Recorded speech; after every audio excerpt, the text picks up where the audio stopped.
അങ്ങനെ നമ്മൾ ആ കുഞ്ഞിൻ്റെ കഥയും പറഞ്ഞുകൊണ്ട് അവിടെ നിൽക്കുമായിരുന്നു കേട്ടോ. കുറച്ചു നേരം കഴിഞ്ഞപ്പോൾ അവളുണ്ട് നമ്മുടെ മുന്നിൽ കൂടെ വേറെ രണ്ടുപേരുടെ പുറകെ കൂടെ ഓടി ഓടി പോയിട്ട് അവൾക്ക് എന്തോ നെല്ലിക്ക വാങ്ങിച്ചു കൊടുക്കും, അത് വാങ്ങിച്ചു കൊടുക്കും, ഇത് വാങ്ങിച്ചു കൊടുക്കും എന്നൊക്കെ ചോദിച്ചുകൊണ്ട് നടക്കുന്നുണ്ട്. പക്ഷെ അവളുടെ കയ്യിൽ ആ കളിപ്പാട്ടം കണ്ടില്ല കേട്ടോ. നിങ്ങൾ ആ വീഡിയോ ഒന്ന് കണ്ടു നോക്കണേ.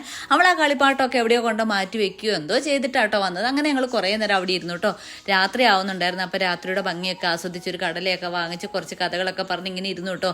എപ്പോഴും ഇങ്ങനെ ടെൻഷൻ അടിച്ച് വീട്ടിൽ തന്നെ ഇരിക്കണ്ടല്ലോ എന്ന് വിചാരിച്ചിട്ട് നമ്മൾ മെല്ലെ ഒന്ന് ഇറങ്ങിയതാണ്. അങ്ങനെ കുറേ കഥകളൊക്കെ പറഞ്ഞാൽ കുഞ്ഞിൻ്റെ കാര്യമൊക്കെ പറഞ്ഞ് ഇങ്ങനെ ഇരുന്നു കേട്ടോ. എന്തൊക്കെ പറഞ്ഞാലും മക്കൾ അവരുടെ ആഗ്രഹം സാധിച്ചു കൊടുത്തപ്പോൾ അതൊരു സന്തോഷം വേറെ ഉണ്ടായിട്ടോ. കുറേ നേരം അവിടെ ഇരുന്ന് ചുറ്റി കറങ്ങി കഥയെല്ലാം പറഞ്ഞതിന് ശേഷം അവിടെ നിന്ന് മെല്ലെ ഇങ്ങ് പോകുന്ന സമയത്ത് ഇങ്ങനെ നടന്നു വരുമ്പോൾ തന്നെ നല്ല പെർഫ്യൂമിൻ്റെ മണം വരുന്നുണ്ട് കേട്ടോ. എന്നാൽ പിന്നെ പറഞ്ഞാൽ വാങ്ങിയേക്കാന്ന് വിചാരിച്ചുകൊണ്ട് വാങ്ങിച്ചു കേട്ടോ. വാങ്ങിക്കഴിഞ്ഞപ്പോൾ എന്താ വലിയൊരു ക്രിക്കറ്റ് കളിക്കാരനില്ലേ, CR7 അതൊക്കെയുള്ള പേരിലൊക്കെ ഉള്ളതാട്ടോ നമ്മൾ വാങ്ങിച്ചേക്കണേ. എനിക്കിതിനെപ്പറ്റി കൂടുതലായിട്ടൊന്നും അറിയത്തില്ല കേട്ടോ. എന്തായാലും ഒരെണ്ണം വാങ്ങിച്ചു, നല്ല സ്മെല്ലും ആയിരുന്നേ. നിങ്ങൾക്ക് ഞങ്ങൾ ഇഷ്ടമാവുകയാണെങ്കിലോ അല്ലെങ്കിലും ഒന്ന് സപ്പോർട്ട് ചെയ്യാവോ, ലൈക്ക് ചെയ്യാവോ, സബ്സ്ക്രൈബ് ചെയ്യാവോ.